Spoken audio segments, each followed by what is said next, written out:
En Inde, nous sommes alors dans les années 1920 et déjà les nationalistes indiens se battent pour l'indépendance du pays qui est sous domination britannique. Et donc à ce moment-là, Gandhi, qui avait quitté le pays, est de retour depuis plusieurs années en Inde. Oui, alors il naît bien en Inde, voilà, en 1869, mais il part faire ses études d'avocat donc à Londres avant d'aller travailler en Afrique du Sud. Là-bas, il y a une forte communauté indienne qui subit du racisme et Gandhi va les défendre. Il développe là-bas peu à peu sa doctrine fondée sur la non-violence, la maîtrise de soi et la poursuite de la vérité, terme inventé par Gandhi, le satyagraha. Et à son retour en Inde, il est déjà très connu et on l'a surnommé le Mahatma. D'ailleurs, ça veut dire quoi, Mahatma? Ça veut dire grande dame. Grande dame. Voilà, et on l'appelle souvent le Mahatma Gandhi.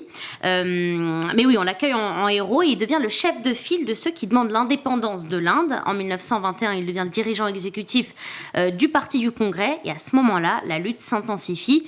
Gandhi prône l'autosuffisance économique et les Indiens qui veulent l'indépendance rejettent tout ce qui est britannique et notamment le textile. On voit souvent Gandhi tisser du coton sur son rouet, regardez.